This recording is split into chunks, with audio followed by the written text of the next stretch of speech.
Walaupun kita tenggelam, tapi kita tertawa, kita terbawa tunas.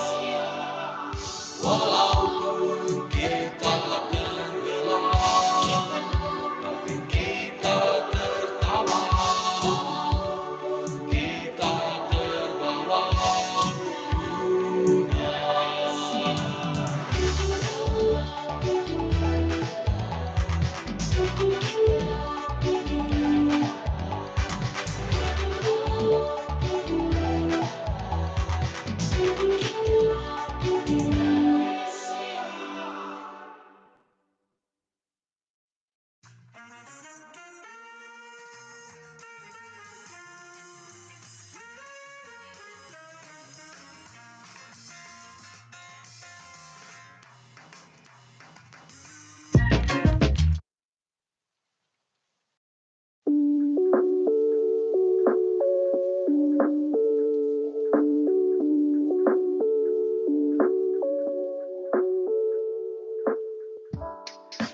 Baby, you're one of a kind. Your love doesn't fade by the time. We're far away, but your name is always in my brain. For every time, every night, baby.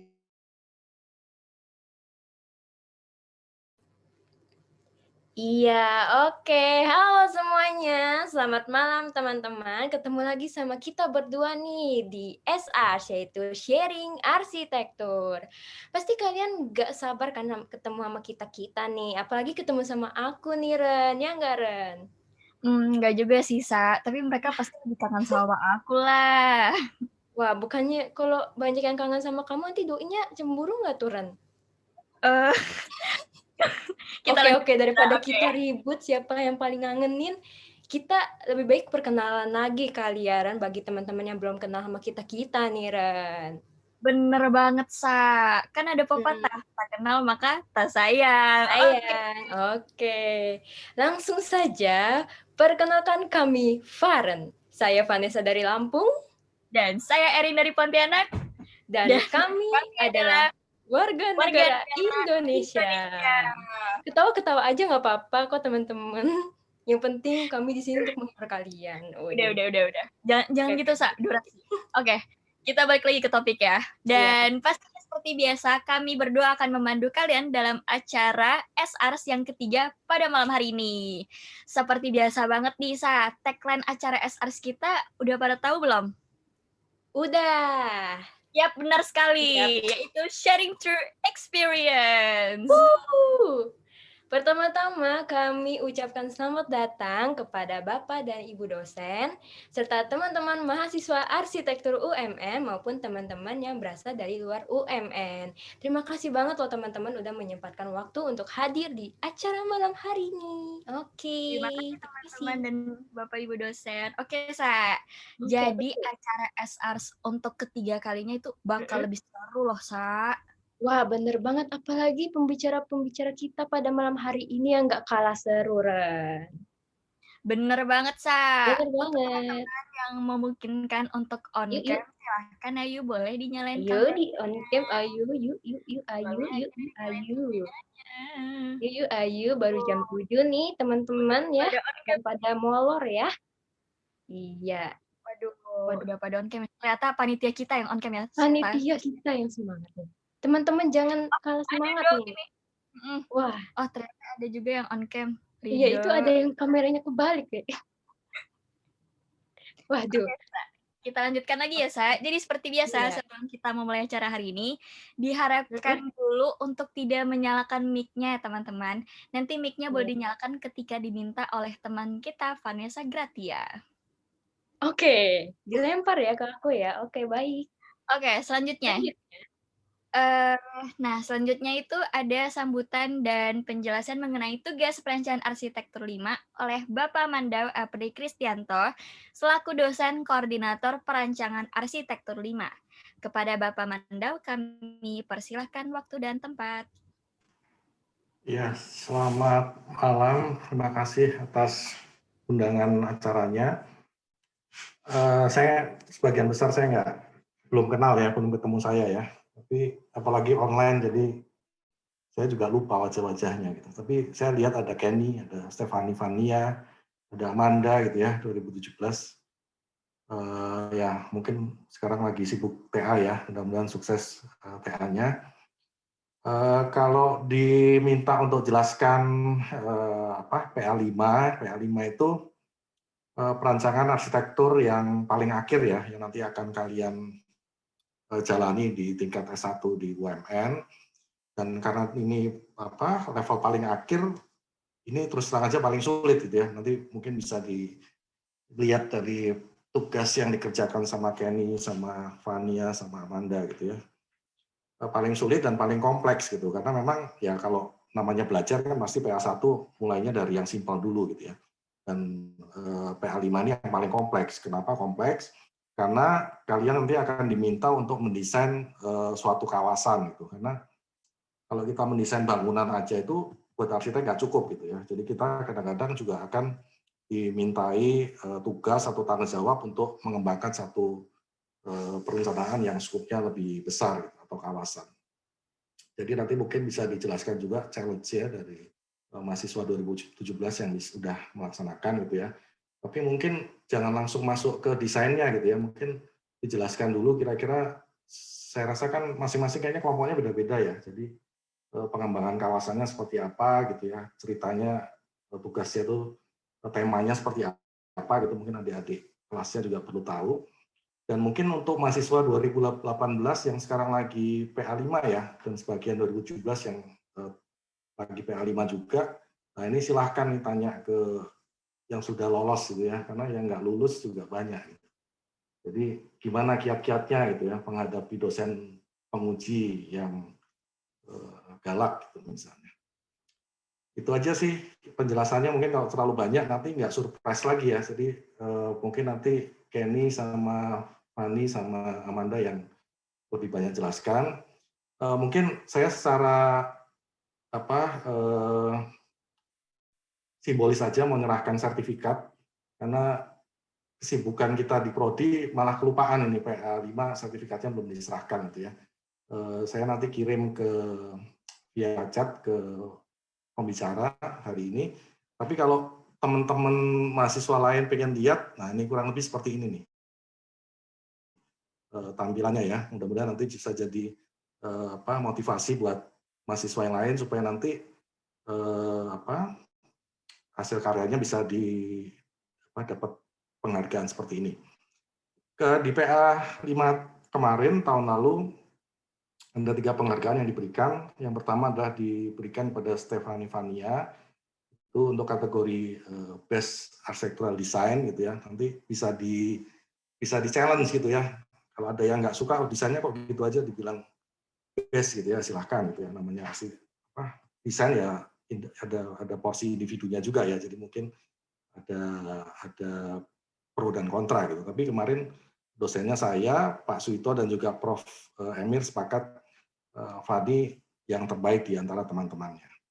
Kemudian yang kedua, penghargaan diberikan kepada Kenny ini kategorinya kemarin kita putuskan masuk ke base design research gitu ya. Jadi kalau kita lihat kalau Fanny ini mungkin overall rata-ratanya bagus, tapi kalau di sisi dari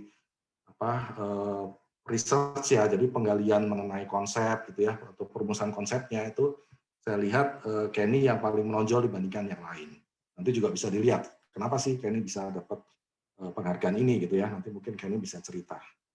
Kemudian yang terakhir, penghargaan ketiga kita berikan kepada Amanda, ini kategorinya untuk best presentation design gitu. Jadi nanti juga mungkin Amanda bisa tunjukkan presentasinya yang dibuat seperti apa aja. Kalau nggak salah kan ada animasinya juga gitu ya. Jadi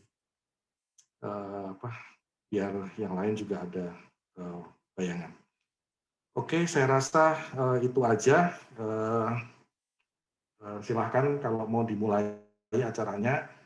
Saya ucapkan sekali lagi sukses buat mahasiswa 2017 yang sedang menghadapi TA. Mudah-mudahan semangat terus. Dan juga buat mahasiswa di adik kelasnya ya, jangan patah semangat, apalagi dengan kondisi kuliahnya online ini, pasti rasanya beda ya sama offline itu. Itu aja yang mau saya sampaikan. Terima kasih. Baik, terima kasih Pak Mandawa Apri Kristianto atas kata sambutannya dan penjelasan mengenai tugas perancangan arsitektur 5-nya ya Pak. Oke, Sa, ternyata dilihat-lihat cukup berat ya, Sa. Sebenarnya nggak berat sih, cuman kitanya yang males. Udah sih, Sa. Jadi semakin merasa tertantang nih, Sa, untuk kedepannya. Iya. Oke, lanjut, Sa. Jadi ini buat teman-teman yang belum tahu, kita ini sebenarnya udah berada di SARS yang ketiga. Jadi SARS ini merupakan sebuah acara yang diselenggarakan langsung oleh Prodi dengan Himas. Dan pada acara ini juga akan ada kakak-kakak mahasiswa arsitektur UMN loh, angkatan 2017 yang akan berbagi pengalaman mereka setelah meraih penghargaan desain, riset perancangan, dan presentasi perancangan terbaik pada proyek Mixed Use Development dengan fungsi bangunan butik hotel di kawasan Kota Lama Tangerang. Wah, pasti pada penasaran kan? Dilihat dari mata-matanya yang indah, pasti mereka pada penasaran apa sih rancangan mereka dan bagaimana sih cara mereka mengkaji dan mengolah hasil rancangan tersebut. Wah, aku jadi penasaran banget nih, Ren. Aduh, apalagi aku sih, Sa, yang bener-bener hari ini gitu loh. Jadi, Sa, acara hari ini kita bakal bagi jadi 3 sesi. Sesi pertama, sharing pengalaman peraih perancangan butik hotel terbaik oleh Kak Stefani Fania dari angkatan 2017. Lalu sesi kedua yaitu sharing pengalaman peraih riset perancangan terbaik butik hotel oleh Kak Kenny Lesmana dari angkatan 2017. Dan sesi ketiga adalah sharing pengalaman peraih presentasi perancangan terbaik butik hotel oleh Kadia Amanda Maulani dari angkatan 2017. Wah, dari ketiga sesinya ini menarik banget ya, Za. Menarik banget dong. Banget. Wah, boleh dong minta reaction-nya. Boleh reaksinya dulu dong sebelum kita mendengarkan sharing dari kakak. Aku tahu ini ketiga sesinya sangat amat dinantikan ya, Sa, selama ini. Coba boleh reaksinya teman-teman. Gitu. Iya, oke. Wah, lope ke siapa tuh? Wah, Devina. Aduh, ada yang pada tepuk tangan nih, Sa. Aduh, ada party. Langsung aja nih, Ren. Kita ke sesi pertama, yaitu sharing pengalaman peraih perancangan butik hotel terbaik oleh Kak Fania dari angkatan 2017. Gak usah berlama-lama lagi, langsung aja kita persilakan kepada Kak Fania. Oke, ini katanya Kak Fania udah menyiapkan PPT hamil 1 tahun. Ya nggak, Kak?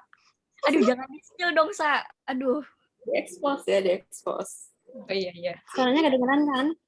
Kedengeran, Kak. Aku share screen ya berarti. Iya.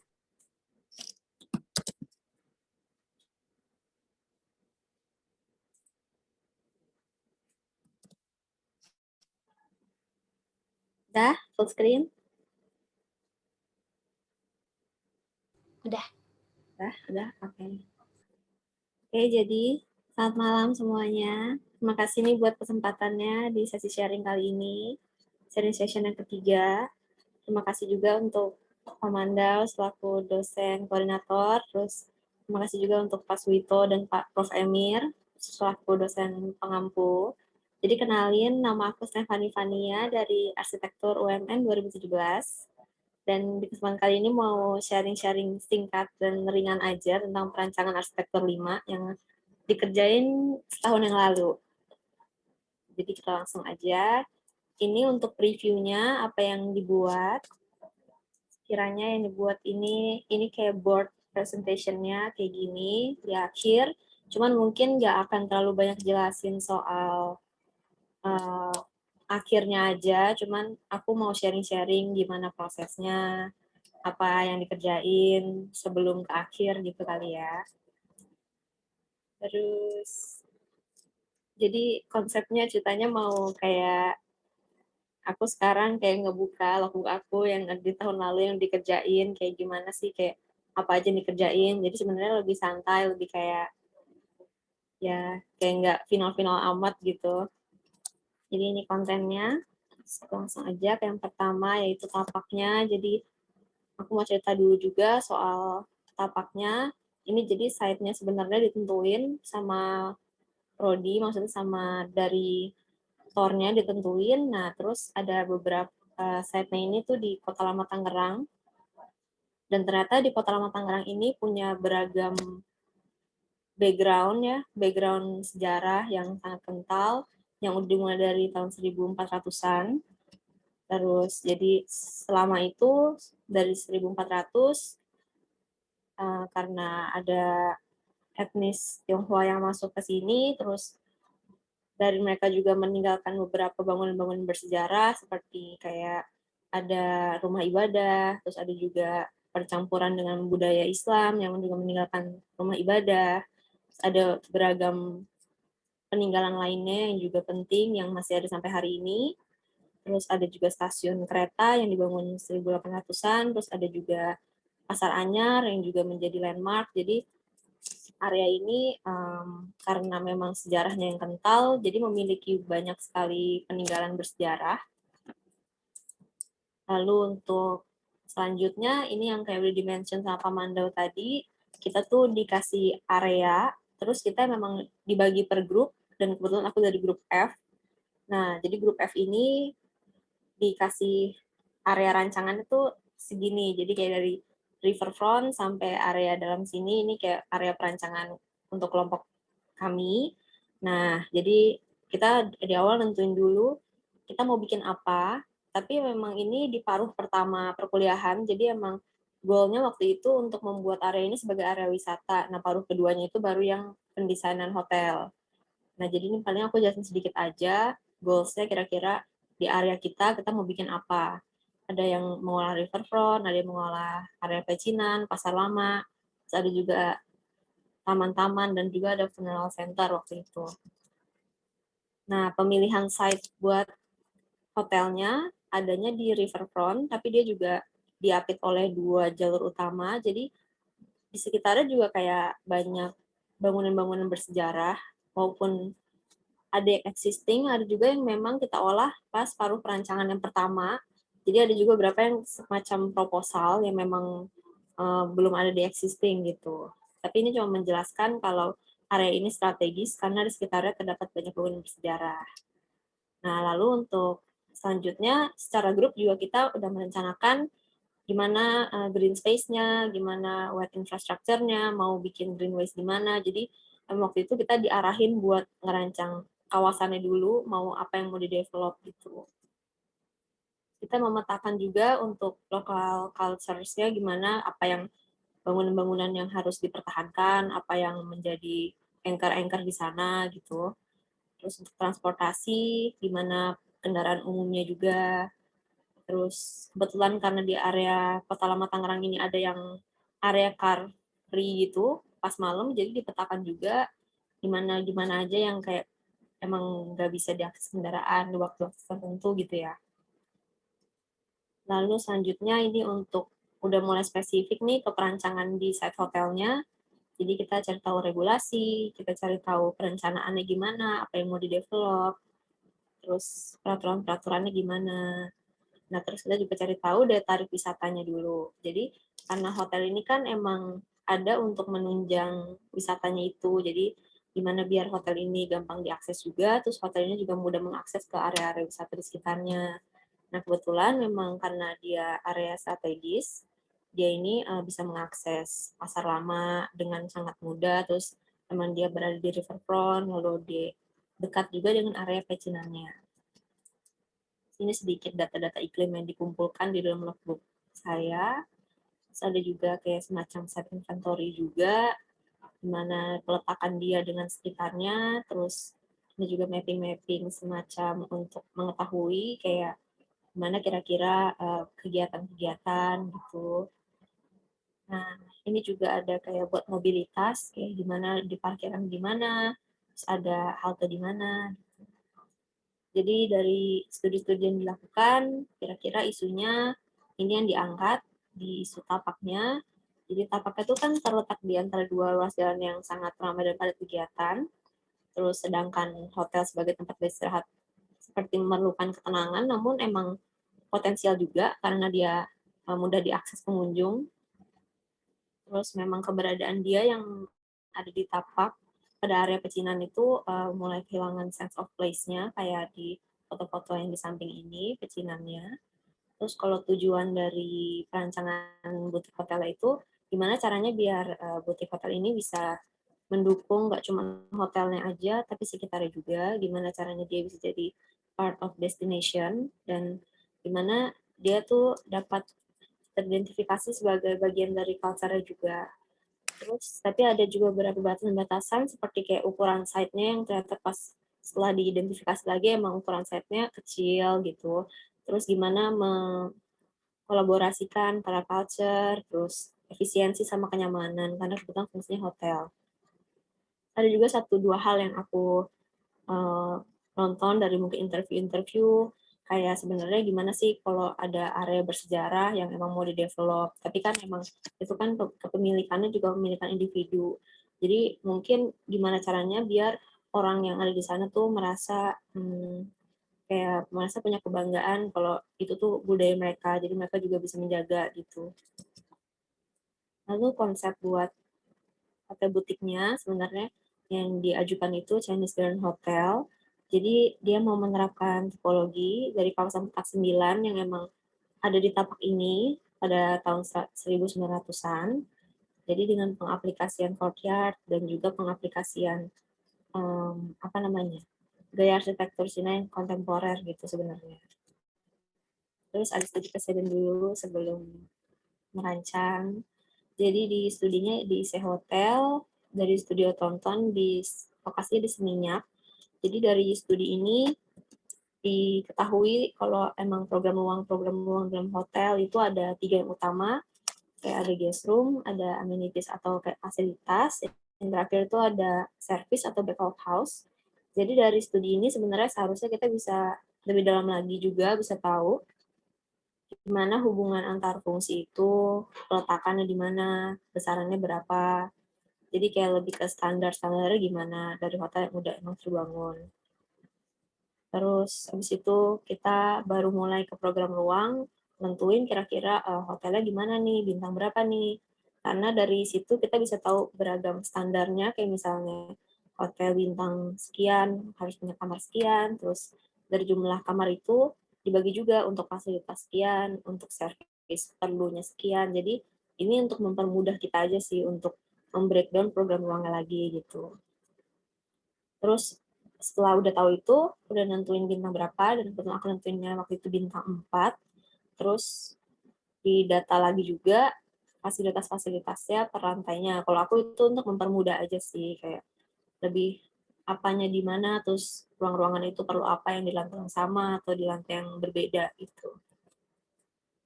Sini juga proses asistensi juga ini yang aku ingat banget sih, asistensi ini kayak gimana asistensiin kamar, apa di mana, dan revisi-revisinya gimana waktu itu. Jadi kayak ada beberapa tipe kamar kan emang kalau bintang 4 itu ada ketentuannya.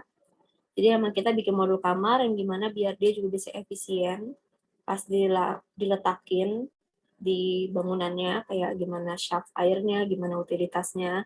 Jadi biar lebih efisien, juga dia ada kayak luasannya sekian, terus misalnya ada modul berikutnya luasannya 1,5 kalinya, jadi biar lebih mudah aja untuk kayak utilitasnya dan lain-lain. Terus karena dia hotel bintang 4, jadi perlu beberapa kayak alternatif ruang gitu, dan di sini dicoba dipenuhi persyaratannya gitu. Kayak ada apa aja. Nah, habis itu baru selanjutnya ke bubble diagram, kayak ke hubungan antar ruangnya. Setelah tadi tahu ruang-ruangnya apa aja yang diperluin. Nah, jadi pas diidentifikasi kira-kira ini perluin untuk amenities-nya ini, aku mulai dari amenities karena aku ngerasanya kayak, oh mungkin ini kali ya yang pertama orang lihat, kayak misalnya orang datang ke lobby gitu. Terus habis itu baru dijabarin gimana servisnya, kayak misalnya F&B perlu servis apa nih, perlu kitchen, perlu apa. Jadi diletakin dia dekat dengan apa gitu. Nah, habis itu baru dibuat kayak hubungan antar ruangnya, gimana, apa yang perlu dekat, apa yang perlu nggak langsung terhubung, apa yang perlu gimana gitu. Jadi di sini dicoba dijabarin juga. Nah, terus selanjutnya dilakuin kayak perencanaan tapak gitu. Cuman memang perencanaan tapaknya yang aku lakuin waktu itu masih sederhana banget. Kayak aku lihat gimana GSB, gimana KDB-nya, karena emang site-nya sangat terbatas ya ukurannya. Habis itu aku nentuin kira-kira gimana masanya, solid void-nya gimana, walaupun kayak masih sangat sederhana yang dilakukan. Terus gimana juga kayak view-nya, apa yang kira-kira mau dikejar ya dari hotel ini, kayak kalau mungkin orang ke hotel kan kayak ada pertimbangan, kayak mau nginep di hotel ini karena ada view-nya apa, atau karena dekat dengan apa gitu. Jadi pikirin gimana ya aksesnya biar lebih mudah, terus gimana dia kalau nginep di sana dia bakal melihat apa juga gitu. Nah, habis itu baru kayak dizoningin kira-kira area yang baik di mana ya. Area buat kamar kira-kira menghadap kemana, enaknya di mana, kayak gitu. Habis itu ini juga ada sketsa semacam kayak waktu itu lagi rencanain kira-kira masanya mau kayak apa ya gitu. Kan kadang di tahap-tahap ini kayak kita bingung gitu. Nah, ini sebenarnya pemikiran utamanya mungkin awalnya karena mau ngikutin aksis dari kayak utara selatan, biasanya kan kalau di fashionan kayak ada grid-nya gitu. Nah, sebenarnya ini kayak ngikutin itu, arah itu. Nah, jadi kayak ada yang emang lebih dinamis dan ada yang lebih kayak mengarah gitu. Jadi kayak dia lebih tinggi, cuman waktu itu setelah dimasukin program ruangan dan segala macamnya, karena site-nya juga yang emang minim, jadi agak susah gitu kalau mau kayak dia berundak karena kebetulan waktu itu pas dicoba kayaknya jumlah kamar itu kayak nggak sesuai sama yang direncanain, kayak kurang, jadi mau nggak mau kayak harus dinaikin. Jadi ini setelah dilakuin studi-studi kira-kira masanya gimana, terus tadi implementasiin konsepnya mau kerja gimana, terus rented roof ini untuk menambah kayak arsitektur kontemporer dari China gitu, mau mengimplementasikan, terus gimana fasadnya. Selanjutnya ini desain development. Desain development ini yang super banyak, yang kerjaan di akhir biasanya, dan yang nggak kelar-kelar. Jadi ada banyak banget kayak gambar kerja gitu-gitu. Tapi nggak akan dibahas semua karena nggak sempat juga kayaknya. Nah, jadi tapi aku mau bahas sedikit aja nih denahnya. Kira-kira gimana sih tadi udah dilakuin studi, terus sudah ketahuan mana yang harus dekat, mana yang harus jauh gitu. Nah, kira-kira ini mau breakdown aja nih sedikit untuk basement-nya gimana. Nah, jadi ini pertama basement. Jadi di basement ini kayak ada area untuk emang parkir, terus ada back of house, dan ada juga yang amenities ini sebenarnya masukannya kayak lobby, tapi lobby yang di bawah. Jadi kalau di basement ini, semi basement sih sebenarnya. Ini lebih dimanfaatin emang buat back of house-nya. Kayak di sini juga ada yang kayak buat utilitas, ada juga yang kayak kantornya, ada juga kayak kitchen-nya gitu. Nah, selanjutnya ini yang lantai satunya. Jadi emang dinominasinya sama yang apa amenities-nya biasanya. Ini sebenarnya ini salah. Kalau ini harusnya amenities juga bukan service. Di situ kalau di lantai 3 dan seterusnya sebenarnya harusnya lebih kebanyakan kayak guest room-nya ya. Jadi yang pink-pink ini sebenarnya guest room-nya gitu. Nah, lalu habis itu kalau yang untuk lantai-lantai selanjutnya ini juga banyak guest room-nya. Nah, jadi tapi bedanya sama lantai sebelumnya, aku lebih naruh kalau di lantai atas itu aku lebih banyak kayak ngeletakin ruangan-ruangan yang kan tadi ada yang standar. Nah, ini yang lebih mahalnya atau yang lebih besarnya itu kayak aku lebih letakin di atas gitu. Terus ini perspektif eksteriornya kayak gini kira-kira gambarnya. Ini dari atas, jadi sebenarnya di atas tuh ada kayak fasilitas-fasilitas, ada kolam renang, ada apa, jadi terus buat fasadnya juga sebenarnya dibuat kisi-kisi, jadi bisa juga kayak menikmati kayak di sekitarnya gitu. Ini buat renderan dari lobby utamanya.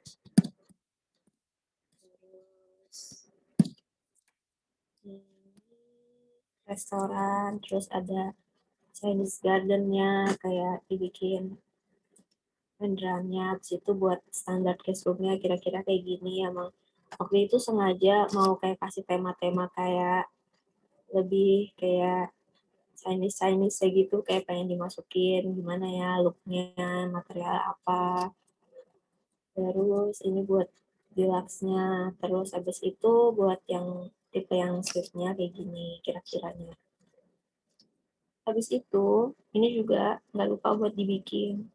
Jadi di bagian dari proses kayak belajar gimana strukturnya dari atas ke bawah, gimana nggak ngalangin kayak kamarnya, gimana strukturnya sesuai sama modul kamarnya, itu juga penting biar efisien.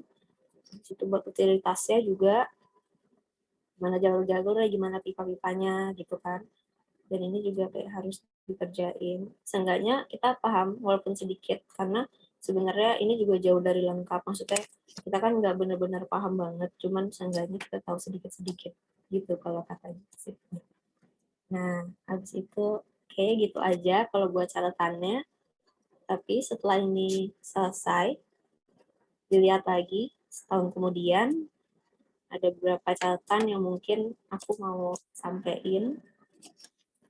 Yang pertama, kalau bisa riset yang dilakuin ke konteks, studi kasus, itu bisa lebih lagi dilakuinnya.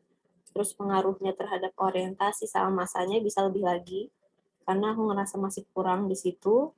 Mungkin nanti bakal dibahas lebih dalam nih sama Kenny soal riset gitu ya.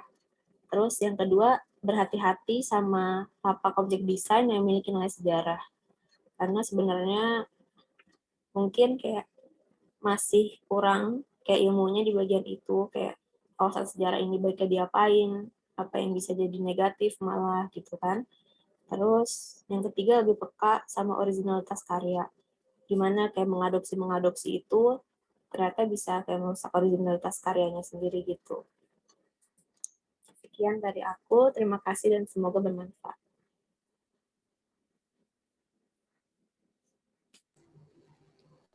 Oke, terima kasih kepada Kak Fania atas sharingnya. Coba boleh teman-teman reaksinya juga boleh dong kepada Kak Fania. Apresiasinya dong teman-teman, boleh reaksinya. Teman-teman reaksinya wah keren banget. Iya. Aduh, Menarik banget sharingnya ya. Ternyata ini membahas tentang gimana sih cara menyatukan perancangan kita ke kulturnya ya, Sa, di kawasan. Iya, juga tersedia juga gambar kerja-kerja yang lengkap dan yang baik tuh gimana. Wah, baik banget nih pelajaran kita dapat nih, Ran. Sesi barusan benar-benar menarik banget ya, Sa. Menarik pastinya, menarik. Di sini udah pada ngumpulin pertanyaan nih. Kelihatan dari muka yang manis. Mukanya mana ya? Hitam semua, kita nggak bisa lihat muka mereka nih, banyak yang nanya ya. Atau hati mereka pasti ngumpulin pertanyaan kan, Sa? Oke. Udah seember mereka ngumpulin pertanyaan. Oke, kalau gitu langsung aja nih kita buka sesi Q&A kepada teman-teman yang ingin bertanya, dipersilahkan. Ayo silakan. Ayo teman-teman, boleh nih buat teman-teman yang mau bertanya di kolom chat Zoom juga boleh, mau resign juga boleh. Nanti kita tunjuk kok teman-teman, jangan malu-malu lah. Ayo. Boleh ditanya, ayo teman-teman. Ayo, mana. Ini kesempatan yang langka banget ya, Sa. Kesempatan yang langka nih. Apalagi kesempatan bertemu dengan kita, Ren. kesempatan yang sangat langka. Wah, ada yang Wah, nanya nih. ada yang nanya. Siapa tuh? Chill, Kak. Dari Amelia Bella Cynthia.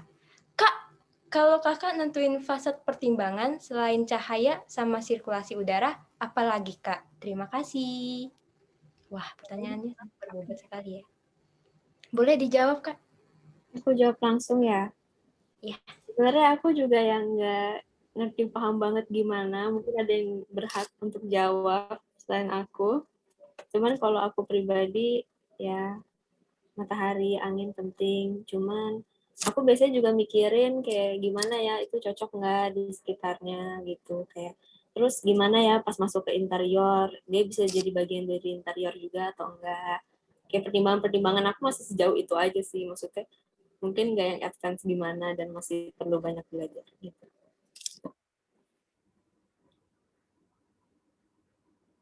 Iya, oke. Apakah sudah terjawab kepada Amelia? Terima kasih. Pakai Oke, wah ini Ya. Oke, ada pertanyaan lagi nggak nih? Ada pertanyaan. ada yang nanya lagi nih, Sa. Waduh, ini Dari partisipan Kak Jiani Mutiara. semangat ya, Sa. Boleh dibacain nih, Ren? Oke, aku mau nanya juga nih, Kak. Bagaimana sih cara mempertimbangkan gubahan massa dengan kondisi tapak, tapi juga tetap mempertahankan budaya yang ada? Makasih, Civani, pakai love. Wis. Emang ada love? Oh, ada. Kelihatan ya? Oke, boleh Oke, langsung. boleh dijawab, Kak Fania? Ini pertanyaan sulit dan sulit dijawab. Bisa, Kak. Sangat bukan bidang aku sebenarnya. Aku nggak ngerti juga harus jawab apa. Mungkin kalau ada ibu bapak dosen yang lebih paham, mungkin aku takut menyesatkan orang gitu loh. Kalau aku ya maksudnya waktu itu atau ngelakuin kayak tahu aku aja nih kira-kira cocoknya di mana, kayak masanya gimana. Waktu itu kalau aku sebenarnya lebih concern ke fungsinya karena pas case aku kan site-nya kecil banget. Kebetulan waktu itu emang kayak lebih kecil daripada lain dan kebetulan juga dia dilewatin kayak 2 jalan. Jadi GSP-nya double gitu kan. Dan jalannya juga jalannya lumayan besar dan GSP-nya setengah dari jalan. Jadi kalau untuk masanya sebenarnya waktu itu sebenarnya banget aku nggak terlalu banyak pertimbangan karena kayak nggak muat terus gitu loh. Jadi kayak ya udahlah mepetin aja sama GSB gitu awalnya. Jadi ya gitu. Jadi sebenarnya aku juga nggak ngerasa aku bisa jawab kalau yang kayak berhubungan sama kayak budaya atau apa. Kayak aku juga masih kurang paham sih. Tapi diusahakan. Oke, baik. Terima kasih atas jawabannya, Kak Fania. Oke, apakah sudah menjawab kepada Jiani Mutiara? Iya, Jiani. Makasih Civani sudah menjawab. Tuh pakai stiker love-love. Nggak ada sih sebenarnya. Oh, ada. Ada lokernya, Sa. Aduh, Ada. Oke. Oke, selanjutnya apakah ada yang ingin bertanya lagi? Apakah masih ada yang ingin bertanya? Iya. Mungkin masih ada yang penasaran. Tong. Ada masih penasaran, tapi malu-malu ingin Wah, ada yang nanya. Oh, ada akhirnya. Partisipan kita yang paling semangat. Kayaknya Kak Fania. Yang panik ya, Kak. Yang panik. Oke, pertanyaannya nih. Daya tarik wisata di rancangan ini, Kak. Oke, boleh. Silakan boleh dijawab dengan Kak Fania. Maksudnya ini daya tarik wisata di hotelnya gitu ya? Atau di sekitarnya? Iya, daya tarik apa nih? Iya, Kak. Hotelnya ya?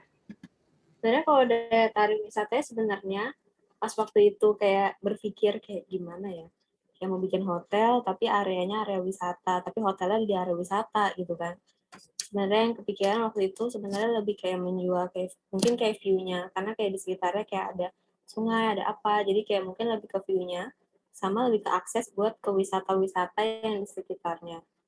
Sama sebenarnya kan ada kayak satu fitur kayak yang emang coba diambil gitu, yang kayak garden yang di dalam itu.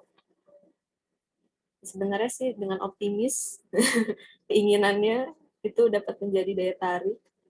Cuman mungkin kalau di perancangan yang ini, aku juga ngerasanya emang daya tariknya itu lebih di luar hotelnya gitu. Kayak lebih di site-nya dan di sekitarnya gitu. Cuman hotel ini mempermudah kayak inginnya karena ada di situ, jadi mempermudah buat akses ke wisata-wisata yang di sekelilingnya gitu.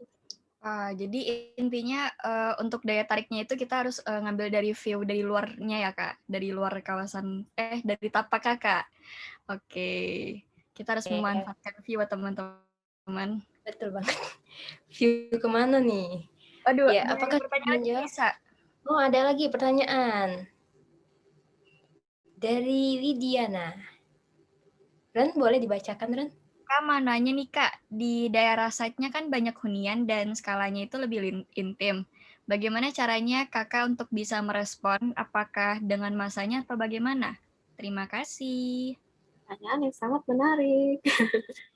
Wah, ini kayak ini sama Manda juga harus jawab banget nih, karena saat kita nggak beda jauh nih sekelilingnya. Kayaknya habis aku jawab, mungkin bisa dikasih kesempatan kali ya buat mereka berdua untuk jawab. Kalau aku cara ngeresponnya balik lagi ke tadi, site-nya minim banget kan emang. Jadi kayak pas dipepetin GSD aja, itu udah minim banget yang bisa dibangun dan bisa dijadiin kamar, dan itu udah sulit. Jadi kalau aku sih ngeresponnya mungkin dengan menaati GSB. Jadi maksudnya biar nggak dempet-dempet banget juga sama sekelilingnya yang udah padat dan perumahan permukiman rakyat juga. Terus dikasih buffer juga, kayak misalnya dikasih vegetasi atau apa, biar mungkin mereka dengan skalanya nggak terlalu yang jomplang banget. Sebenarnya hotel ini juga kalau dibilang tinggi banget juga sebenarnya enggak. Seingat aku kayak ada 5 lantai, terus ada kayak rooftop di atas gitu. Sebenarnya kalau buat ngerespon bangetnya itu belum sih. Karena fungsinya mau mau tinggi gitu. Kalau aku sih mungkin bilang kayak gitu ya. Mungkin kayak di luar sana kayak ada yang paham gimana caranya. Kenny, Manda silakan. Iya, dilemparkan kepada Kak Kenny dan Kak Amanda. Call of friend ceritanya. Oke. Nggak ada tikungan nih. Sebenarnya ya, maksudnya kalau kita ngeliat kawasannya memang kan banyak bangunan hunian tingkat rendah ya di sana ya, cuma 1 lantai 2 lantai gitu. Ntar di site yang punya aku juga sebenarnya kurang lebih sama gitu. Cuman sebenarnya kayak kata Pak Mando gitu, mungkin ada beratnya tuh perancangan ini tuh banyak pertimbangannya kan. Ada termasuk kayak kita ngitung-ngitung kapan investasinya balik. Ntar mungkin di punyaku ada, ntar aku lihat juga maksud contohnya. Nah, jadi sebenarnya mau nggak mau itu untuk mencapai profit itu dia harus tinggi gitu hotelnya kan. Cuman memang benar kalau kita bandingin konteksnya sama bangunan hunian rendah sekitarnya memang agak jomblang gitu. Jadi hotel ini kayak masif gitu kan. Cuman kalau yang aku lakuin di rancanganku adalah aku coba masukin gimana caranya si penduduk lokalnya itu bisa jadi bagian dari hotelnya gitu. Nanti ya ceritanya. Gitu. Oke, baik. Terima kasih atas bantuannya Kak Kenny. Ya, terima kasih. Boleh Kak Amanda mau juga? Mau ikutan? Mau ikutan satu frame di sini? Collab. Mau ikutan? Ini kita berempat udah berkumpul nih di satu frame. Kalau aku sih kemarin kan dapat KLB-nya gitu, jadi nggak bisa bikin hotel yang terlalu tinggi banget. Jadi biar nggak jomplang sama bangunan sekitarnya gitu. Kalau nggak salah kemarin tuh KLB di tempat aku itu minimal itu 6 lantai. Maksimal itu 6 lantai. Oke, baik. Terima kasih Kak Amanda dan Kak Kenny atas bantuan yang sangat jawabannya berbeda informatif ya, Sa. Oke, ini collab terbaik ini. Oke. Iya. Oke, makasih banyak. Makasih banyak jawabannya. Terima kasih juga atas ide. Oke, Sa. Terima kasih atas Kak Vanina, Kak dan Udah banget nih pengalamannya nih. Apalagi buat kita berdua nih yang nggak ada pengalaman nih, Ren. Berguna banget kan pastinya, Ren. Iya, Sa. Oke. Berat banget nih jawabnya nih, Sa. Jangan gitu. Oke, banget gitu. Oke, kita langsung aja ke sesi kedua nih, Sa. Iya, langsung aja ke sesi kedua. Bakal ada apa ya, Sa? bakal ada apa nih? Pasti udah pada tahu kan bakal ada apa.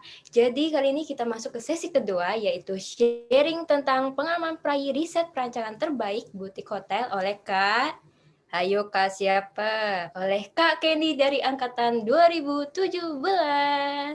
Nggak usah berlama-lama lagi, kita langsung saja Iya, betul. sebut Kak Kenny, waktu dan tempat. Iya. Silakan.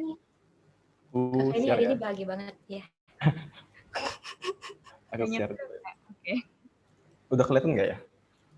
Sudah, Kak. Oke. Jadi selamat malam semuanya. Jadi hari ini saya, Ken Lesmana, bakal sharing soal perancangan butik hotel saya yang saya kasih judul Pakuan Baratan. Nah, presentasi ini bakal kebagi jadi 6 bagian. Cuman sebelumnya mungkin aku jelasin dikit kali ya. Mungkin ini gambaran sederhana proses perancangan ya. Kita ngeriset, ntar itu jadi ide, baru ntar didesain, baru kita presentasikan ke orang gitu kan. Nah, mungkin desain nanti udah dibahas Fani, presentasi nanti bakal dibahas sama Manda gitu. Jadi porsiku mungkin lebih ke arah risetnya. Cuman sebenarnya kalau aku mau ngaku juga, riset yang aku lakukan sebenarnya nggak banyak saat itu. Jadi mungkin aku bakal lebih banyak cerita tentang gimana idenya bisa muncul, ya gitu. Tapi disclaimer, aku percaya semua orang punya caranya masing-masing, dan ini cara yang aku lakukan pada saat perancangan ini gitu. Jadi pertama, selamat datang di Pakuan Baratan. Jadi Pakuan Baratan itu dari bahasa Jawa sama Sanskerta. Pakuan itu dari bahasa Jawa, artinya tempat beristirahat. Baratan itu dari bahasa Sanskerta, artinya sawah milik bersama. Kenapa namanya begitu?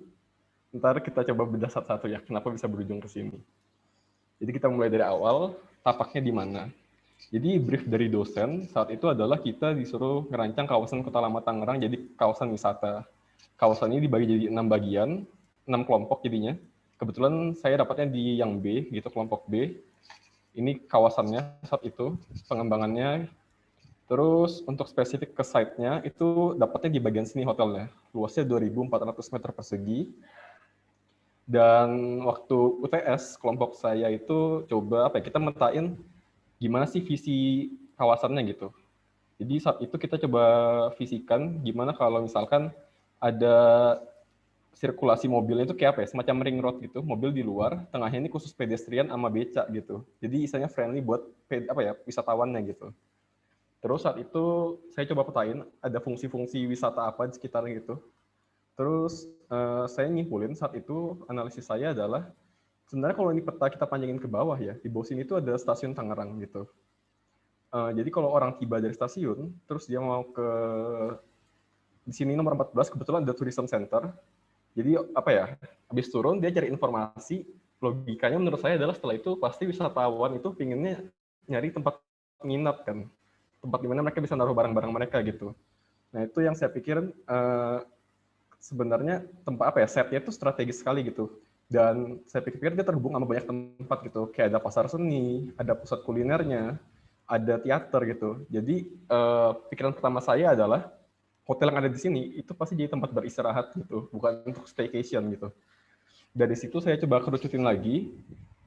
Saya pikir target marketnya itu adalah urban traveler, single atau grup, di range umur 18 sampai 34 gitu. Jadi istilahnya karena saya pikir mereka orang yang suka keluyuran itu mereka gitu, umur-umur segitu. Nah, terus ini asal-usul idenya dari mana?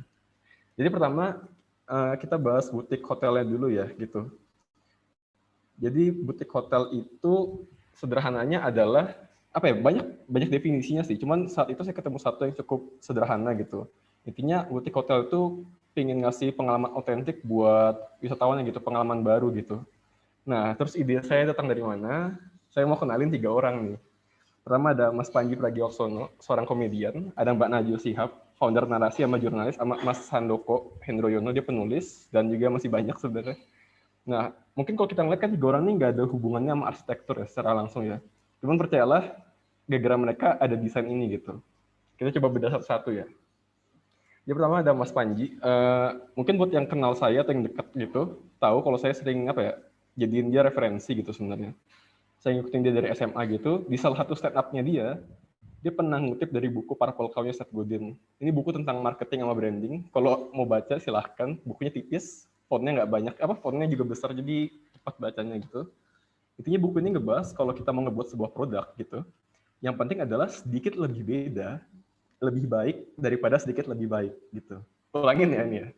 Sedikit lebih beda, lebih baik daripada sedikit lebih baik gitu. Contohnya gimana? Misalkan kalau kita ngelihat ini, di zaman dulu ketika semua merek handphone ngerasa earphone itu sebuah kabel earphone itu gangguan, akhirnya dicat hitam gitu kan. Supaya saya bisa gabung sama baju gitu, nggak terlalu kelihatan.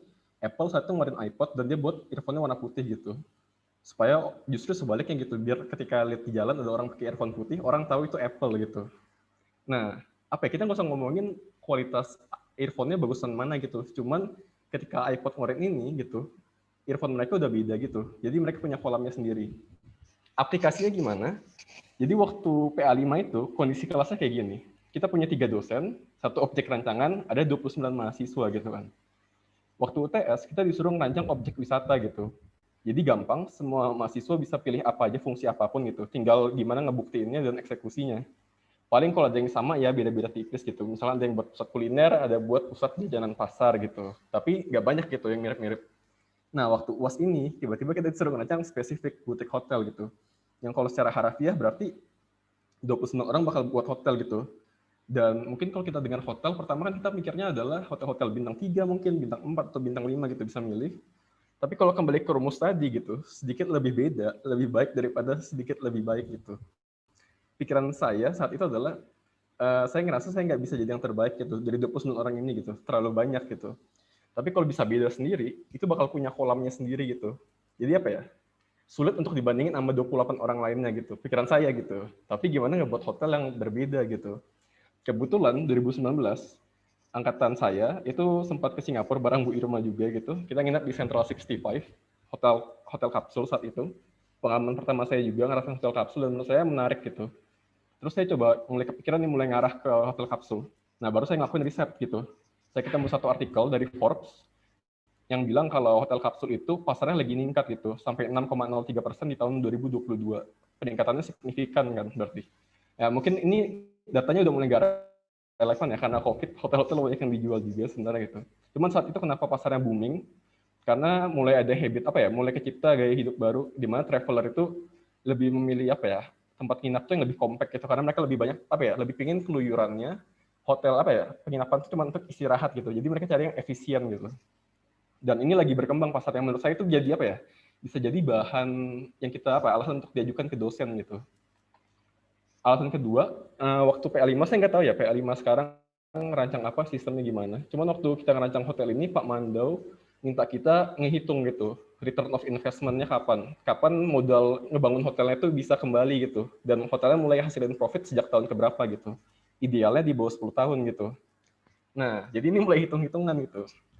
Ini teaser ya, kamar hotel kapsul yang saya buat itu kayak gini. Panjangnya 12, lebarnya 6 gitu. Jadi total luasnya 72 meter persegi.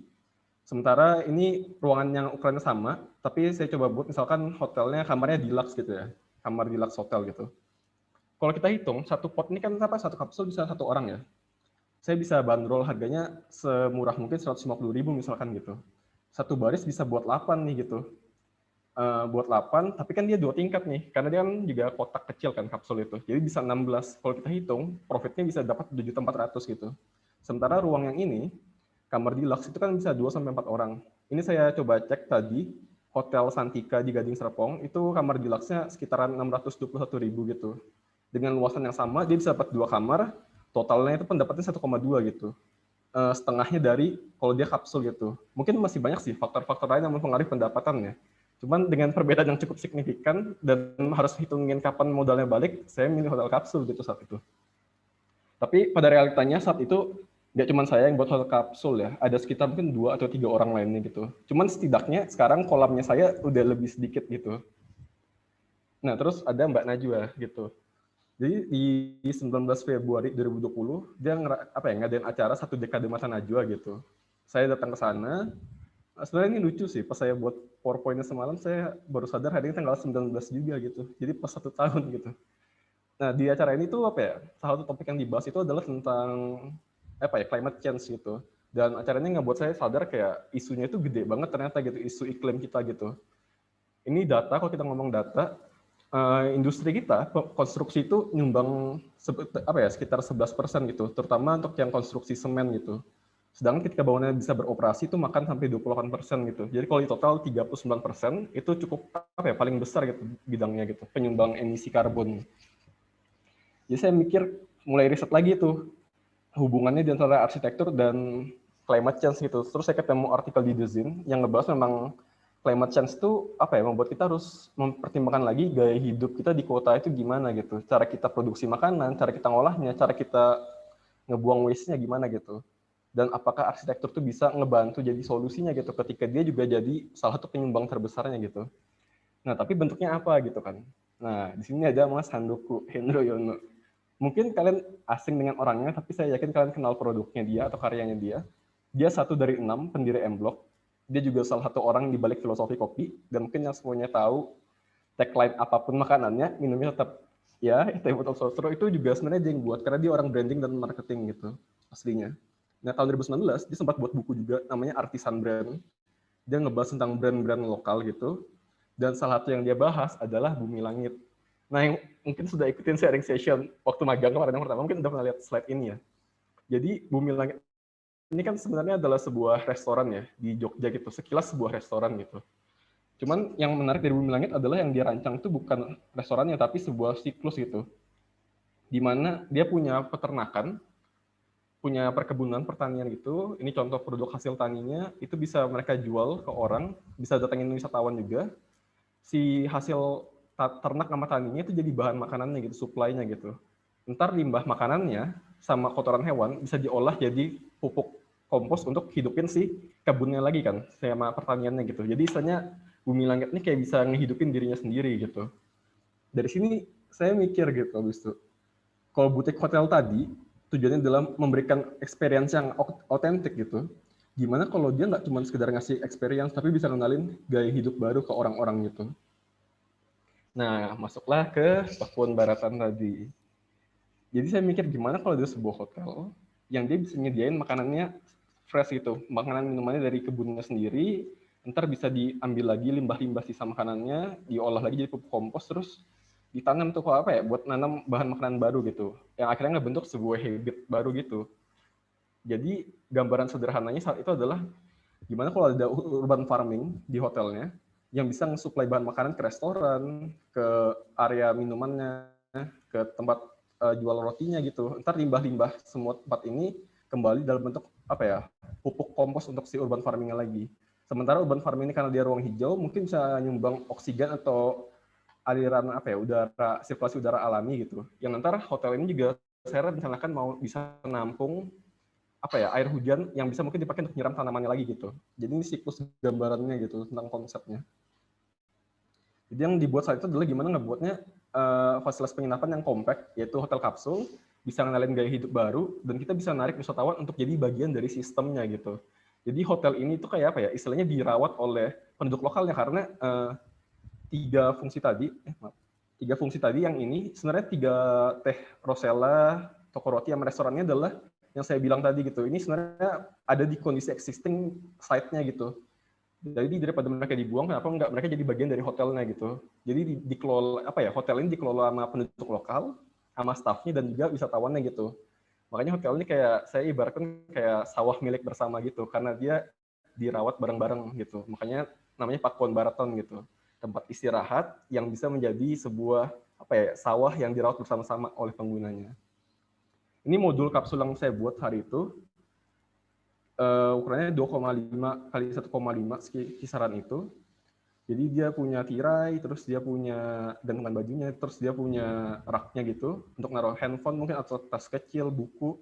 Ada di sini ada jendela, ada tirai bambunya. Terus kalau malam lampunya dari atas gitu. Jadi kalau orang masih mau baca buku atau mau main handphone masih paling enggak pencahayaannya alami bagus gitu. Ini untuk pengembangan desainnya. Saat itu saya buat entrance dari depan karena tadi keputusan kelompoknya di sini mobil cuma bisa lewat dari sini, sementara dari samping ini nggak ada gitu aksesnya. Saya belah masanya jadi 2 untuk laki-laki dan perempuan karena ini hotel kapsul, saya pecah gitu. Terus karena hotel, ini mungkin bagian yang salah satu yang paling ribet juga dari PA5 itu adalah utilitas itu. Kita harus hitung dan perkirakan utilitasnya gimana. Jadi apa ya, anggapannya utilitas itu kan kayak organ dalam tubuh manusia gitu. Dia yang operasikan banyak hal gitu kan. Jadi saya coba taruh di awal gitu biar nggak mengganggu yang lainnya. Terus karena ini bangunannya cukup panjang, sekitar 50 meter gitu. Jadi strukturnya saya dilatasi gitu, saya belah, strukturnya saya pecah, tapi saya hubungkan lagi pakai jembatan gitu antara masanya. Terus masukin modul kapsulnya gitu, terus saya coba kembangin lagi skylight di atasnya untuk pencahayaan alami, urban farming di atas, terus ada jendela jalusi, jendela zaman dulu yang ada celah-celahnya. Jadi walaupun ditutup, udara masih bisa lewat gitu. Gambar kerja. Mungkin saya cerita cepat aja, ini gambar kerja. Sebentar, saya coba share lagi. Ini gambar kerjanya saat itu. Mungkin saya jujur aja, ini denah terbaik yang saya buat ya selama perkuliahan RC ya sebenarnya. Jadi mungkin cepat aja, ini jadi ada lobbynya kecil saat itu. Ntar saya jelasin kenapa lobbynya kecil. Di depan sini ada area parkir beca, juga ntar saya jelasin kenapa. Ini ada restorannya yang tadi, ini tempat area minum sama makan. Terus ini ada toko rotinya gitu, jadi kayak satu sequence orang bisa lewat lurus gitu. Ini area kumpulan semua utilitasnya di belakang semua, udah dihitung. Nah, ketika dia naik ke atas, ini adalah kamarnya tadi itu. Jadi di sini ada kamar kapsulnya, ada kamar mandi umumnya gitu. Terus di sini tengahnya ada area kolaboratif. Jadi misalkan mereka mau kerjain sesuatu, kerjaan, mereka bisa kerjain di sini. Sambil lihat apa ya, tempat terbuka gitu, void ini gitu. Ini area back of house-nya, area pengurusnya. Terus ini lantai, ini tipikal ya lantai 2 sama 3 yang tadi. Ini lantai 4-nya gitu. Ini ada khusus kamar lain untuk yang target pasar yang grup gitu, kayak dorm gitu. Jadi ada bunk bed 3, jadi totalnya bisa untuk 6 orang satu kamar. Ada mejanya di tengah, ada TV. Ini area kolaboratifnya sama. Mereka punya lounge juga. Nah di atas ini itu yang ada ini tempat agrikulturnya itu, tempat tanamnya gitu. Dan ada area pengolahan pupuknya gitu di atas. Gitu. Nah, dari situ, masih ada waktu. Jadi, yang terakhir, ini sequence narasi yang saya bayangkan saat itu. Pertama, ini adalah misalkan kalau kita tiba dari stasiun kan, terus kita udah ke Tourism Information Center-nya tadi, dapetin informasi wisata, mau nyebrang ke hotel gitu. Ini yang kita lihat gitu, bayangan saya. Ketika kita udah nyebrang, kita bakal sampai di entrance-nya gitu. Entrance-nya kecil kan, yang tadi saya bilang gitu. Di saat hotel-hotel lain mungkin buat entrance-nya besar, megah gitu, saya buatnya kecil karena terinspirasi oleh Guggenheim Museum-nya Frank Lloyd Wright. Kan dia kecil juga tuh pintunya tuh. Tapi ketika dia masuk, itu ada area ada area garden di tengahnya yang itu luas banget gitu. Jadi ketika orang dari luar mikirnya ini kok kecil gitu, tapi pas masuk tuh lega gitu ternyata. Jadi ada elemen of surprise-nya. Ketika dia naik ke atas, itu ini saya sengaja coba buat lebih clean gitu, tampilannya. Terus aksennya cuma dari roster bata sama si jendela jalusinya tadi itu gitu. Terus ini kamar kapsulnya gitu. Mungkin ini juga saya mau kasih tahu juga gitu. Ini realita gitu ya. Maksudnya karena waktu sebenarnya kamar ya harusnya ada ceiling, ada floor-nya gitu, di desain juga gitu. Cuman karena waktu nggak sempat. Yang penting ada gitu menurut saya gitu. Jadi itu salah satu kesalahan yang saya buat gitu sebenarnya. Ini kamar dormnya gitu. Kayak ini bunk bed-nya 2, sini ada satu lagi. Ini area kalau mereka mau makan bareng atau apa. Ini area garden di bawahnya yang luas tadi itu. Sebenarnya juga nggak sempat saya post production ya. Harusnya ada pohon-pohonnya lagi. Di setiap kursi yang ada potnya ini juga harusnya ada pohon-pohonnya lagi gitu. Cuman nggak sempat saya lakukan saat itu. Ini area yang kolaboratif space-nya tadi, yang kalau ada jembatan, terus ada meja di tengahnya, orang bisa kerja, dia bisa liatin ke bawah gitu, liatin kebun yang di bawah, tapi bisa juga lihat ke atas gitu. Ini area tempat makannya, restorannya, ada anyaman-anyamannya gitu, anyaman bambu, biar saya pikirnya lebih rasa homey. Terus motif kain ini saya pakai juga, kain strip biru ini, yang kayak saya rasa mungkin sangat familiar di orang-orang gitu, jadi rasanya homey. Terus ini ada area parkir becaknya gitu. Kenapa ada parkir becak? Karena kan di Kota Lama ini mereka punya pusat becak ya gitu. Terus saya mikir kalau memang kenapa nggak dari hotelnya pun udah disediain gitu. Jadi kalau misalkan wisatawan udah urusan di hotel selesai, dia mau keluar, ada becak yang siap bawa dia keliling si kawasan itu gitu. Jadi diakomodasi gitu. Dan ini juga ngebudayain si pengendara becaknya itu supirnya untuk nemuin penumpang gitu. Nah, ini juga salah satu kesalahan yang saya lakukan sebenarnya. Inti dari desain ini kan sebenarnya di kebun agrikulturnya itu kan. Tapi yang jadi kesalahan saya karena manajemen waktunya kurang baik saat itu, saya nggak sempat render karena filenya berat untuk render yang scene ini gitu. Jadi nggak saya masukkan ke dalam desain poster dan desain report saya saat itu gitu. Di sini area di rooftopnya ini tempat nanamnya gitu. Terus ini ada pergola untuk bisa dipakai untuk tanaman rambat kayak anggur gitu. Ini skylight tadi gitu. Terus ada celahnya, jadi udara masih bisa lewat bawah gitu. Jadi kayak cross ventilation gitu. Ini kesalahan gitu ya. Jadi pembelajaran.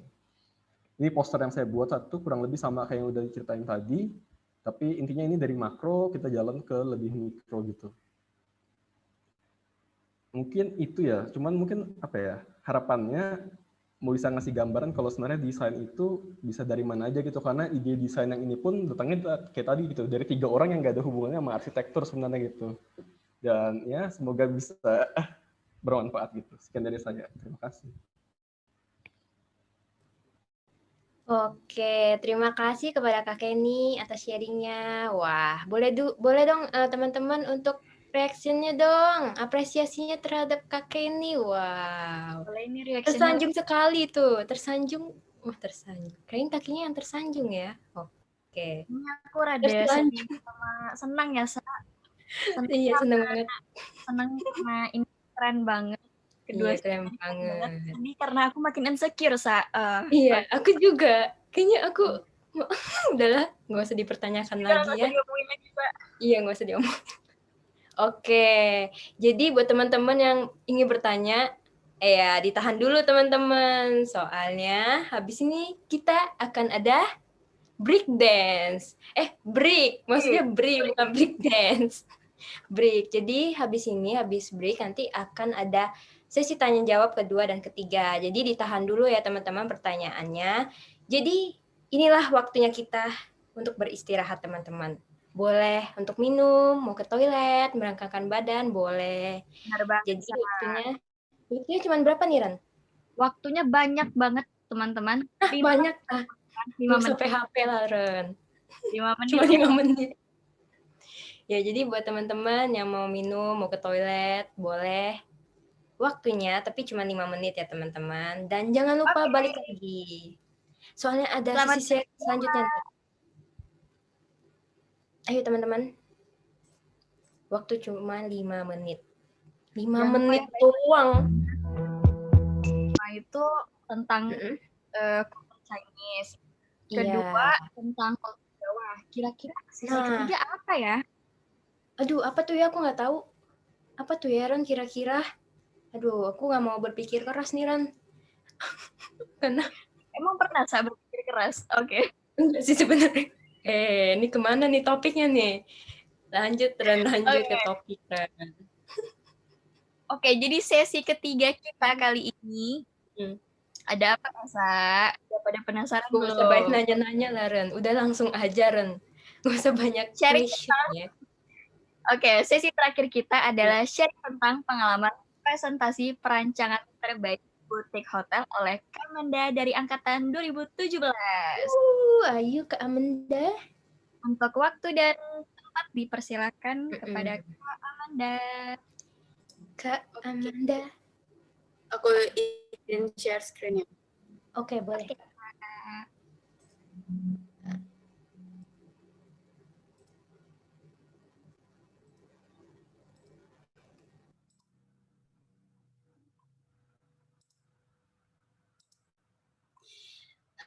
Bismillahirrahmanirrahim. Terima kasih untuk Hima sudah undang aku jadi pembicara. Sebelumnya aku minta maaf kalau misalnya ada kesalahan nanti pas presentasi, karena ini pertama kali buat aku bicara di depan orang, sharing di depan orang banyak kayak gini. Terus di sini aku mau perkenalkan sampai lupa kenalin diri. Perkenalkan nama aku Amanda Maulani, arsitektur angkatan 17 bareng Kenny sama Fanny. Sebelumnya di sini tuh bahas santai aja kali ya, jadi biar nggak terlalu panik. Jadi karena sebelumnya udah dibahas Kenny sama Fanny tentang desainnya, di sini aku ngebahas tentang cara presentasinya. Jadi cerita sedikit kalau pas perancangan arsitektur 5 itu kita itu dibagi jadi 3 bahan presentasinya yang dikumpulin. Yang pertama itu ada poster, desain report, sama video yang dikumpulin. Nah, yang pertama ini poster yang aku buat sebagai bahan presentasi. Nah, karena pas PA 5 ini, pas UAS kita tuh udah mulai kayak lockdown, jadi kita nggak sempet presentasi secara langsung ke dosen sama ke juri gitu. Jadi di situ aku mikir kayak gimana ya cara bikin presentasi yang juri tuh ngerti apa yang aku maksud gitu, karena kan kita nggak presentasi secara langsung gitu, jadi cuman dari desain report, poster, sama video, jadi kayak itu tuh sama aja kayak presentasi secara tidak langsung kan dengan ngumpulin 3 itu. Nah, jadi kayak aku mikir kayak gimana ya caranya biar juri tuh dosen tuh paham apa yang maksud. Nah, jadi solusi aku tuh kayak bikin presentasi yang bisa diterima dengan mudah gitu. Jadi maksudnya juri tuh bisa paham apa yang aku maksud gitu. Nah, terus habis itu next, aku sini cepet aja kasih lihat desain report aku.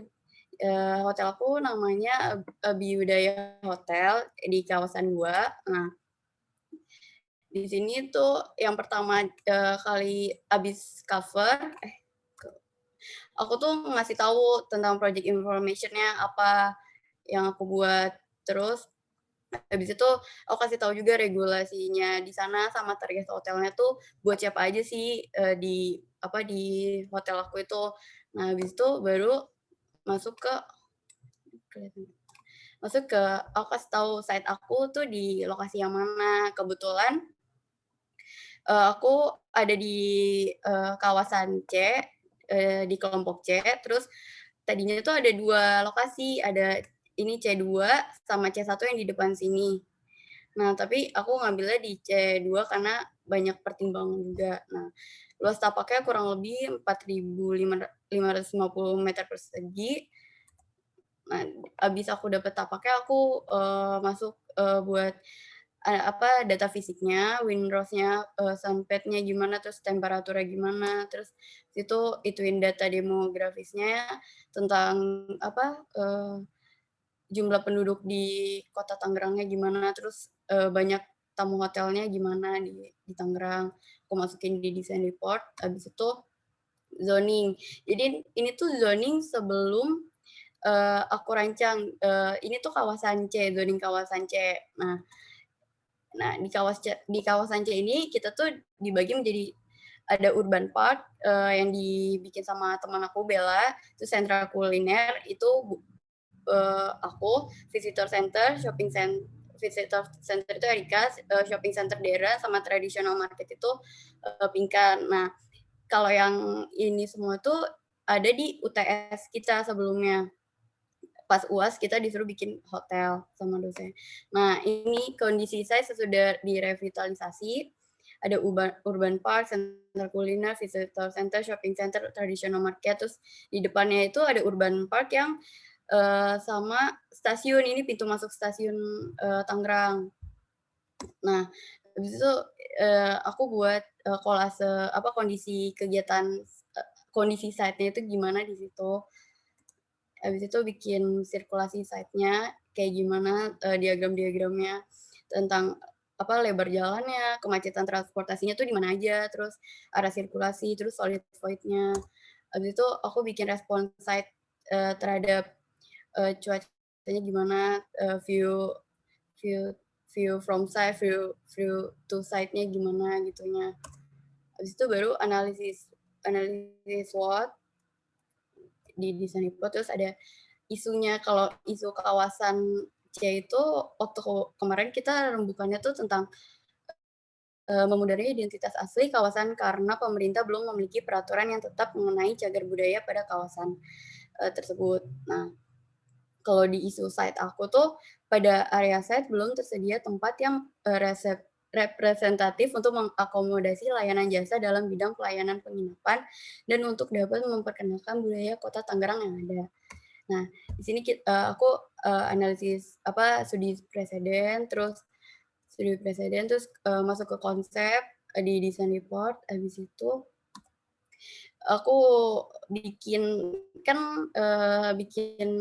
butik hotel tuh ada tema-temanya tersendiri. Aku ngambil 3 tema untuk tiga jenis room hotel. Yang pertama standar room, executive room, sama deluxe room. Sesuai sama konsep di awal aku. Habis itu aku bikin gubahan masa di design report. Terus mulai ke zoning areanya, zona privat, publik, sama semi private gitu. Terus sama zoning lebih per ruangnya di lantai bawah ada basement, lobby dan lain-lainnya. Habis itu aku bikin di design report bagian pengguna ruangnya buat hotelnya tuh apa aja gitu. Ini cepat aja karena aku nanti bakal nunjukin video 8 menit di akhir, dan di sini ada bubble diagram yang aku bikin. Terus kebutuhan ruangnya. Terus di design report ini aku bikin motion gerak itu. Jadi kalau misalnya kita masuk ke standar room itu kayak gimana gerak dari awalnya gitu. Terus kalau executive room gimana, apa aja kegiatan di dalamnya gitu. Terus kalau di deluxe gimana gerak-geraknya. Habis itu baru bikin kayak ini dena standarnya hotelnya. Terus ini spesifikasi guest room-nya ada apa aja, kayak kalau misalnya kita buka Traveloka kan dia suka ada spesifikasi ruangan-ruangannya ada apa aja buat kita nanti dapetin nginep di situ. Ini sama kayak gitu. Habis itu aku waktu itu disuruh dikategoriin karena aku bikin dena lantainya tipikal dari lantai 2 sampai lantai 4. Jadi di sini kayak yang warna merah itu buat standar room 18 unit kali 3 lantai, kurang lebih di hotel aku ada 54 unit. Terus executive room ada 18 unit, terus deluxe room ada 12 unit. Jumlah total kamar hotel aku tuh ada 84 unit di situ. Nah, habis ini yang tadi Kenny bilang investasi yang bakal didapat nantinya. Nah, di sini aku masih ideal karena masih di bawah 10 tahun buat payback-nya ini. Nah, habis itu masuk ke kayak struktur bangunannya apa aja yang aku pakai, terus aksonometrinya dijelasin per ruangnya ada ruang-ruang apa aja. Ini yang versi udah jadinya exploded-nya. Jadi dijelasin di setiap lantai itu ada apa aja sih ruang-ruangnya gitu. Terus ini aku bikin materialnya di setiap kamar. Jadi ini tuh interior standar room-nya. Aku bikin ini pakai Twinmotion, aplikasi Twinmotion. Jadi kayak ininya pakai ada taku HPL, terus ada konkritnya, terus plaster, materialnya aku pakai. Habis itu ini yang bagian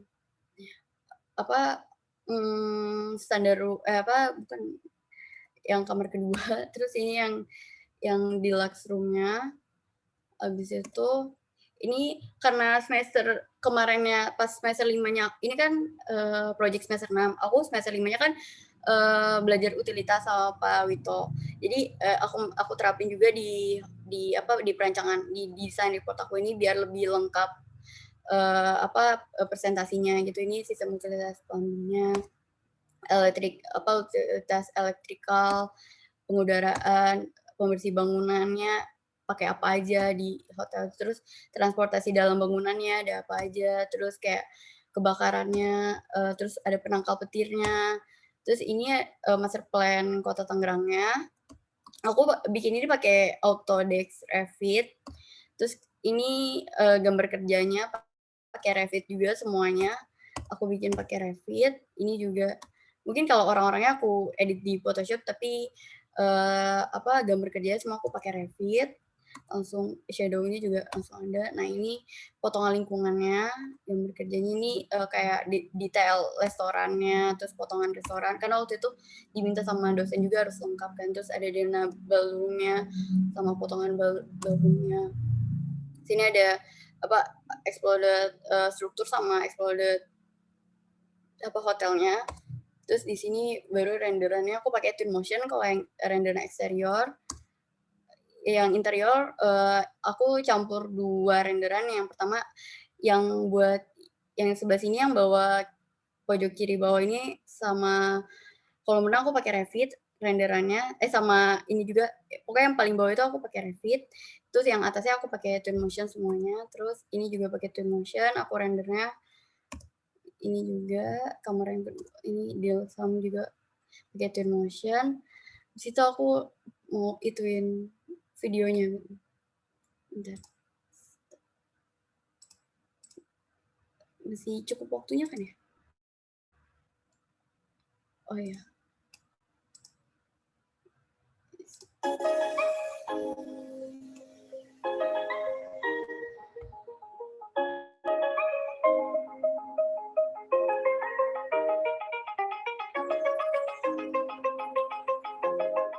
Proyek ini merupakan lanjutan dari pembangunan revitalisasi Kota Tangerang yang menjadi sebuah kawasan wisata.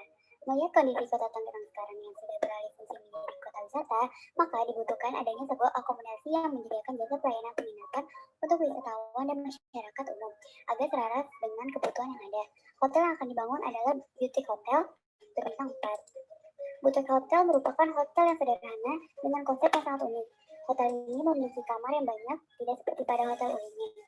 Boutique hotel sendiri banyak dijumpai di kota-kota wisata, sehingga desain dari hotel ini sangat melekat dengan unsur budaya lokal yang membuat hotel ini menjadi beda dengan hotel pada umumnya. Dengan begitu, pembangunan boutique hotel ini diharapkan dapat menunjang kawasan wisata di Kota Tangerang dari segi wisata, ekonomi, dan investasi.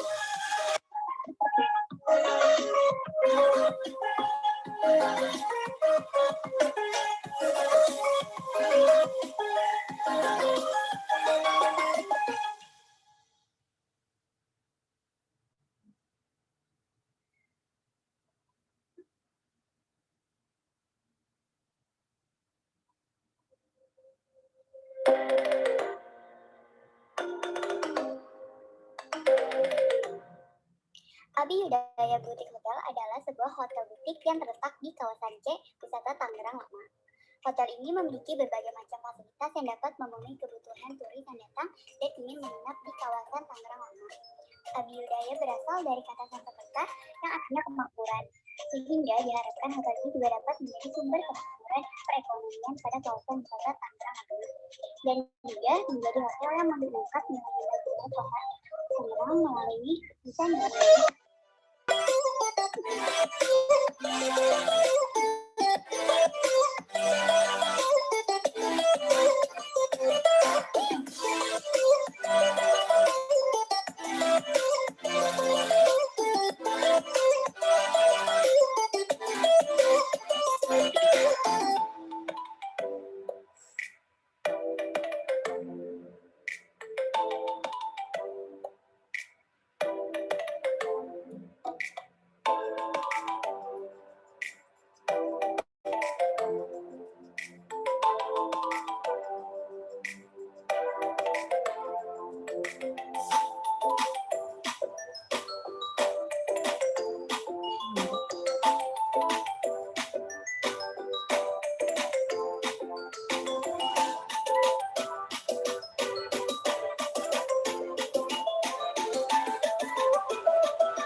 Nilai budaya Tangerang diterapkan pada setiap kamar yang memiliki konsep berbeda. Ada 3 jenis kamar yang memiliki konsep berbeda.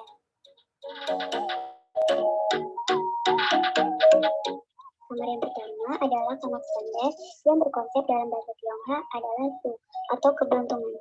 Ditandai dengan warna merah yang mengartikan keberuntungan dan juga penggunaan kayu jati yang melambangkan berumur sang tua, seperti tradisi yang kental dan akan terus menerus dipraktikkan turun-temurun.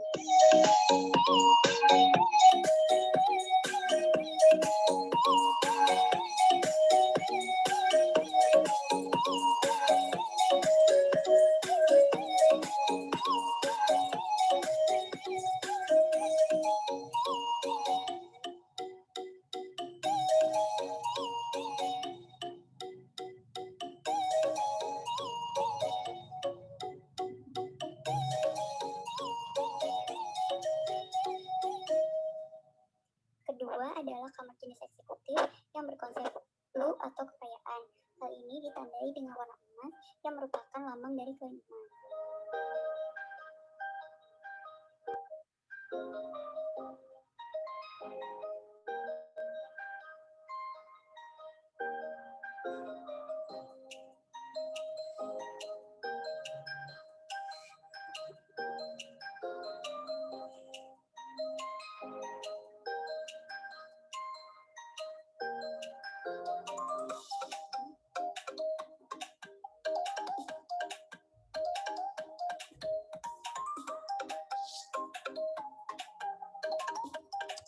Dan yang terakhir adalah kamar deluxe yang berkonsep show atau umur panjang yang dilambangkan dengan ornamen warna hijau.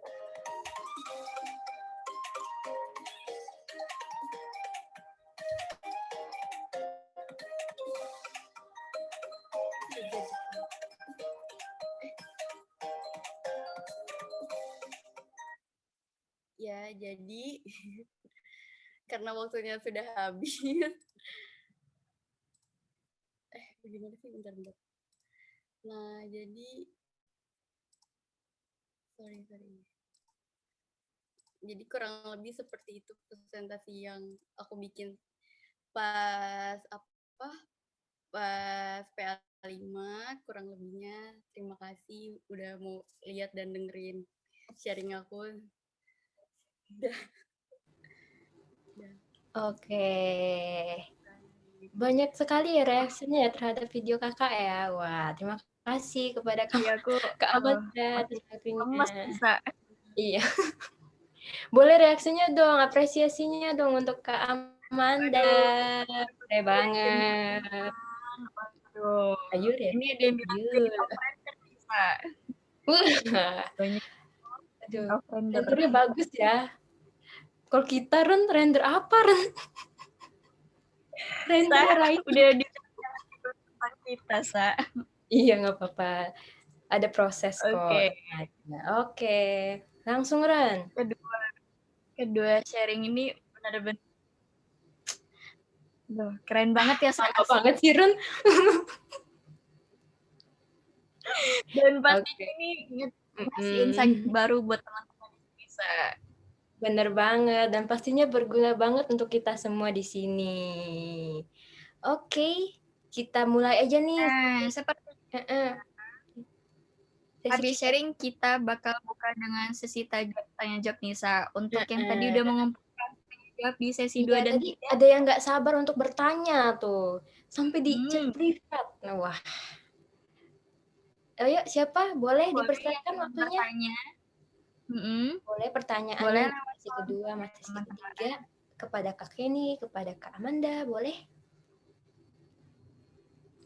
Ayo. Boleh. Nah, ini dia. Pertanyaan yang pertama, guys. Buat Kak Kenny nih. Semangat kali ya, Sa. Oke. Boleh. Boleh, Sasa? Boleh. Buat Kak Kenny nih, mau nanya gimana caranya untuk menggabungkan fungsi atau kebiasaan lokal dengan fungsi baru, namun tetap bisa harmonis. Terima kasih. Boleh dijawab, Kak Kenny? Kalau dari rancangan hotel tadi sih sebenarnya kita nggak coba, aku nggak coba gimana ya, kayak cara ngegabunginnya, cuman mungkin lebih ke arah penjual teh Rosella, toko roti, sama apa tempat makan tuh udah ada di plate-nya gitu. Jadi daripada apa ya, istilahnya kan itu kita ngambil lahannya mereka ya sebenarnya kan untuk ngebangun hotel. Daripada kita ngambil, kenapa nggak dia masuk jadi bagian itu. Makanya apa ya, restoran apa ya, hotel kan selain tempat kamarnya, yang menjual adalah restorannya kan, dan bisa dibuka untuk publik juga gitu. Jadi orang yang pelanggan setia toko roti itu, pelanggan setia teh Rosella itu pun masih bisa minum di hotel ini gitu. Cuman sekarang dia diwadahi di hotel ini. Mungkin lebih ke arah itu sih kalau di rancangan tadi. Oke, baik. Terima Oke, kasih. baik, terima kasih. jawabannya. Wah, banyak sekali pertanyaannya nih. Pertanyaan kedua nih, boleh? Udah membludak nih teman-teman. Iya, Kak Jia nih bilang makasih Kak Kenny. Ya, sama-sama. Aku aja yang jawab.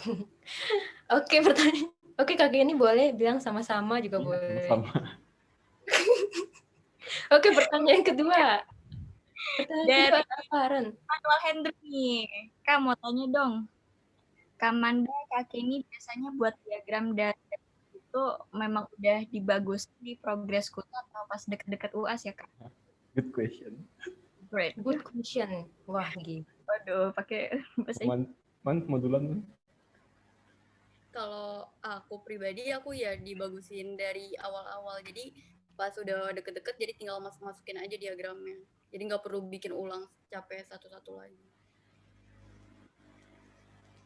Kalau aku ya, sebenarnya belajar dari pengalaman ya. Aku yakin pasti di perjalanan kuliah kalian juga pasti pernah ngalamin sih. Misalkan apa ya, PA-nya itu nyambung gitu, UTS ke UAS gitu.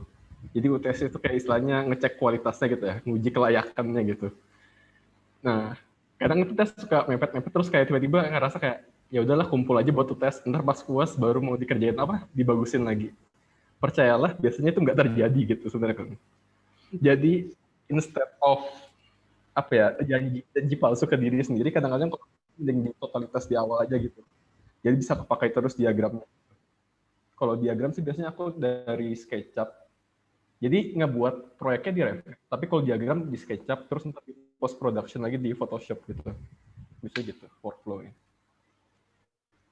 Wah, intinya kita jangan menjanjikan pertama dulu ya, Sa. Kita harus Iya. nggak boleh Bener banyak banget. janji. Oke? Oke, kita ingat itu ya.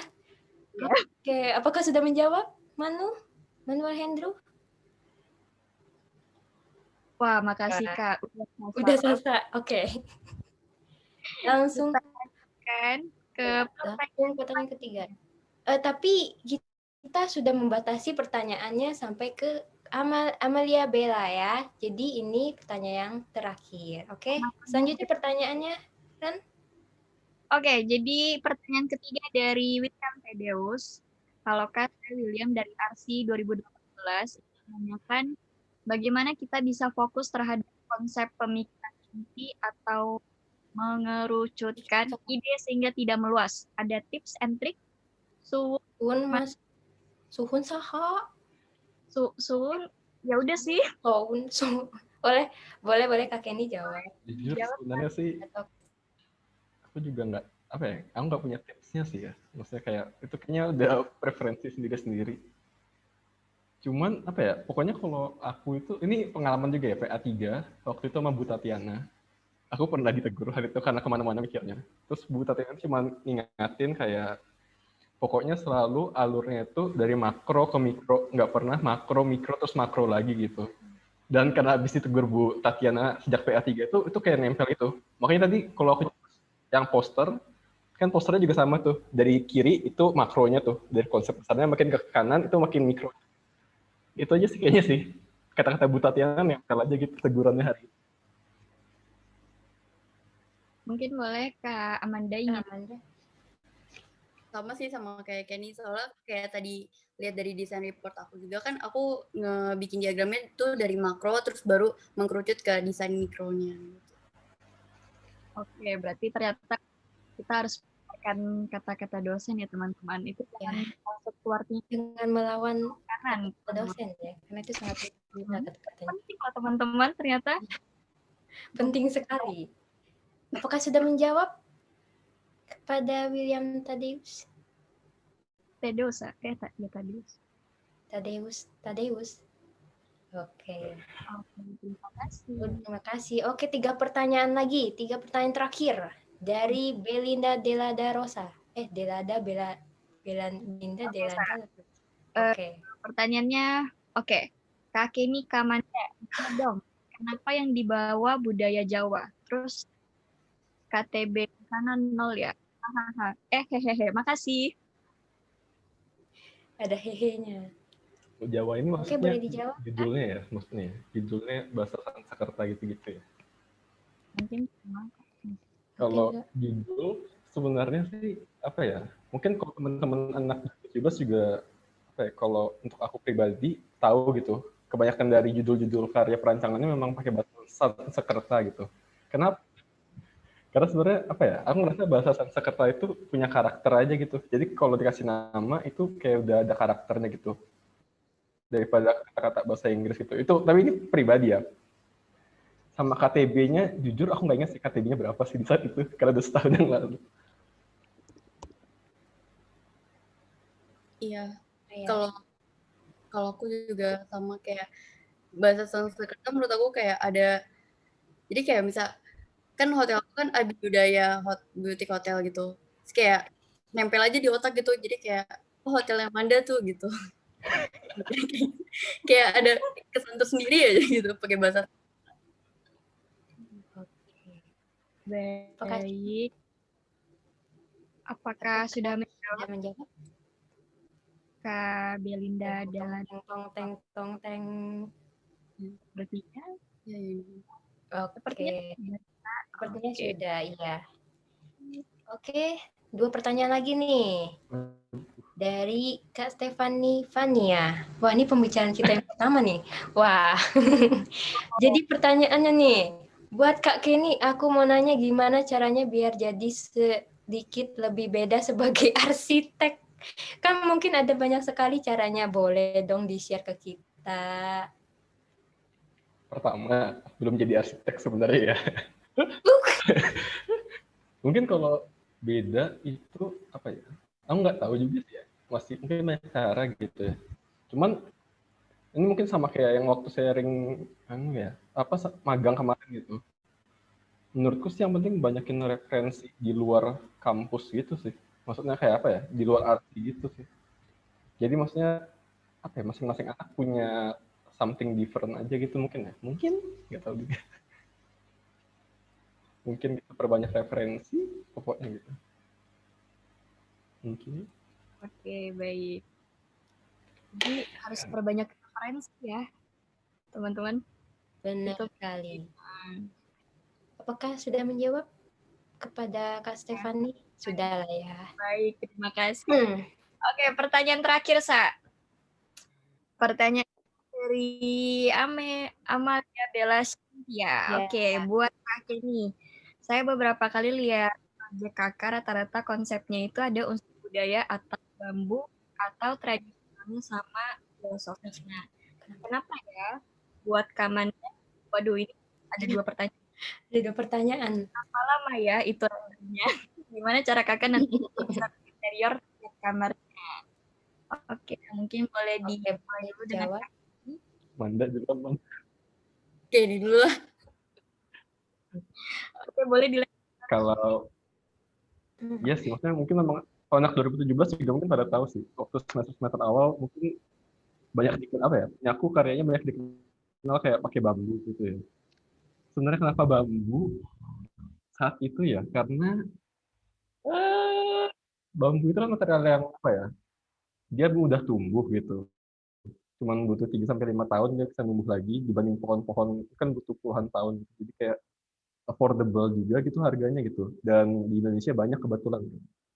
Jadi saat itu sih mikirnya lebih ke arah sana sih, ramah lingkungan, mudah tumbuh, terus dia kan juga sebenarnya lebih kuat dari baja ya. Terus dia bisa dilengkung-lengkungin jadi bentuknya bisa fleksibel. Cuman seiring perjalanan perancangan di saat PA3 ke atas kan perancangannya objeknya makin besar ya. Ada stasiun lah, ada mix kayak hotel gini kan nggak mungkin ya. Hotelnya full 4 lantai bambu semua gitu. Secara konstruksi mungkin agak berat gitu kan. Jadi kayak makin lama sih berkurang sih.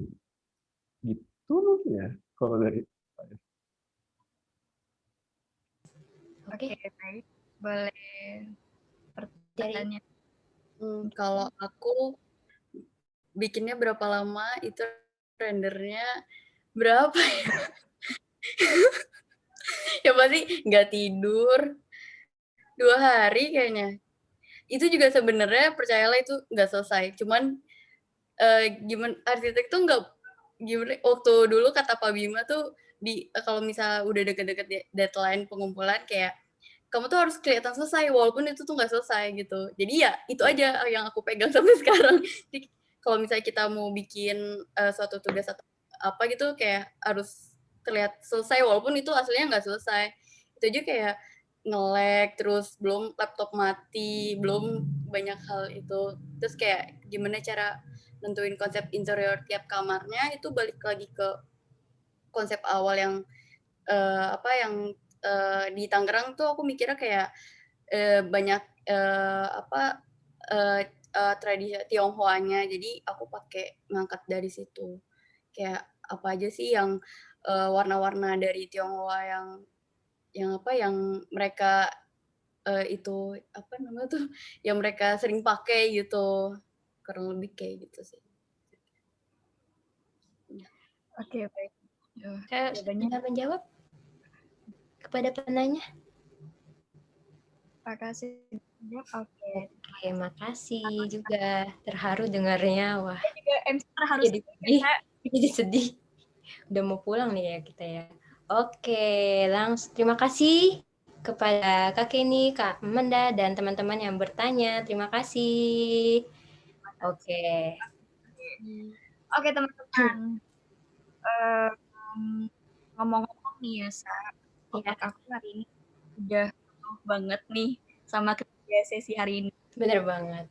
Ya, bakal terbawa sampai mimpi deh. Mimpi ya. Apa aja nih, Ren, yang kamu dapetin? Coba, Ren. Oke, dari sharing hari ini, aku tuh bisa tahu gimana sih cara menentukan program ruang yang baik seperti apa. Kemudian ternyata tuh hal-hal basic itu tuh penting, Sa, untuk perencanaan kita nanti. Mulai dari analisis tapak, menghubungkan tapak, hingga tujuan perancangnya itu apa. Kemudian juga cara menyatukan kultur dari kawasan sejarah dengan perancangan kita, Sa. Aduh. Wah, aku juga ada nih, Ren. Kalau kamu kan di otak. Kalau aku nempelnya di hati nih, Azeka. Aduh, jangan baper ya, Ca. Iya. Jadi yang bisa aku dapat tuh kayak ide konsep kita tuh bisa diambil dari manapun sebenarnya sih, Ren. Bukan cuma dari hal-hal arsitektur doang, tapi balik lagi gimana cara kita mengolah ide tersebut untuk disatuin dengan perancangan kita, Ren. Bukan cuma itu aja, Ren, kita juga jangan lupa memperhatikan utilitas nih, Ren. Wah. Aduh, Sa, ternyata hati kamu besar sekali ya, Sa. Bisa ya, meskipun hati ini belum dijaga oleh seseorang pria, tapi isi hati ini bisa menampung sesi sharing hari ini. Oke, isinya arsitektur semua ya, Sa? Okay. Iya.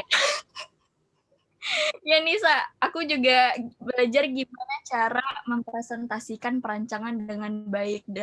Dari sesi ketiga ini, waduh, ini mungkin aku bakal belajar banyak sih dari ketiga sesi yang tadi. Benarkah seperti itu? Benarkah? Ya. Oke. Oke, teman-teman. Okay. Aduh, udah nggak kerasa kita malam ini udah ngelewatin 3 sesi bersama. Dan nggak kerasa ternyata cuma selesai, guys. Dan udah selesai. Aku mau terima kasih untuk kakak-kakak yang sudah berbagi pengalaman-pengalamannya kita semua. Dan tentunya aku juga mau terima kasih kepada teman-teman yang sudah menyempatkan hadir pada acara kali ini. Semoga sharing kali ini menginspirasi teman-teman semua ya. Iya, bagi yang bersedih, boleh nih untuk teman-teman untuk mengisi form evaluasinya dulu ya. Iya. Jadi sambil mengisi formnya boleh panitianya boleh kirim form evaluasinya ke chat Zoom. Nah, sambil mengisi formnya, boleh juga teman-teman nyalain dulu kameranya karena kita ada sesi foto bareng bersama nih. Boleh mau minta bantuannya kepada Monica? Kita mau nikah sama siapa, Ren? Boleh, ayo kapan? Mau nikah? Oke, boleh buat Monica selaku panitia untuk memandu sesi foto bersama. Oke. On cam-nya dong. Boleh on cam teman-teman. Waduh. Ayo on cam dong. Ini masuk ke Instagram Himars ya teman-teman. Itu Iya, masuk YouTube. terhits masuk kok YouTube. di arsitektur UMN. Kalah yang lain lewat. Ayo di on cam. Oke, udah ganteng kok Rido. Oke. Udah. Waduh. Duh, senyumnya teman-teman. Cheese, posenya dong. Aba-abanya udah belum ya? 1, 2, 3 belum ya? Ini Iya, ini harus ada aba-aba nih. Masih banyak yang belum on cam nih. Oke, boleh on cam teman-teman. Boleh di on cam. Waduh. Yang memungkinkan on cam boleh. Yang tidak memungkinkan juga tidak apa-apa. Yang penting nama kalian kelihatan kok ya. Emang kapan lagi ya? Iya. Kapan lagi ketemu sama kita? Oke. Boleh kali ini angkanya 3 kali Oh ya 3. Gimana? Itu 6 Ren. Itu 6 Ren. Jadi slide 1. 1, 2, Dari hilang. Dan jariku hilang. Ulang ya lagi. 1, 2, 3. Jari aku biasa. Kok jari lu 2? Hilang Mbak setting. 1, 2, 3. Slide yang ketiga sekarang. 1, 2, 3. Kita udah. Oke. Ada slide keempat. Oh, cuma sampai 3. Iya, Oke, udah ada. Oke, udah. Turunkan tangan kalian. Oke. Oke, Ren. Berakhir sudah, guys. Berakhir sudah. Tapi jangan lupa ya untuk cek dan follow Instagram Himars @himars_umn karena bakal ada info-info menarik terkait acara SAS berikutnya. Oke, nggak usah berlama-lama lagi. Saya Vanessa dari Pontianak. Saya dari Vanessa dari Lampung. Kebalik, kok kamu ngambil kota aku sih? Ya Oke. udah. Dan saya Erin dari Pontianak, pamit undur diri. Sebelumnya maaf jika ada salah perbuatan dan perkataan. Nah, biar lebih seru nih kita tutup pakai apa nih? Ya, nungguin ya. Sesi SARS pertama kita tutup pakai pantun, SARS kedua pakai teki. Aduh, ketiga pakai rap aja kan biasa. Iya. Boleh nih. Ayo. Oke. Udah siap, Sa? Yaudah, yuk. Tapi kalau nadanya agak melenceng nggak apa-apa ya. Apresiasi. Yang penting kita menghibur kok. Oke, yuk. 1 and 1. Oke. And 1 and 2 and 1, 2, 3 go. SARS. Maren? Udah jam 9 ya. Wah. Udah kelar acara hari ini ya. Wah, banyak info didapetin ya. Berah. Tapi jangan khawatir ya. Karena masih ada SARS. Untuk hari Selasa pasti banyak yang minat, makanya ayo datang. Selamat tinggal dan sampai bertemu. SARS 4. SARS 4. Ore, terima kasih teman-teman. Semoga menghibur ya.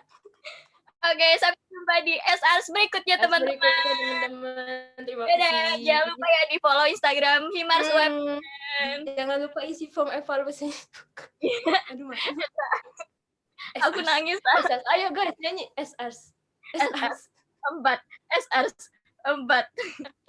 Jangan lupa ya teman-teman.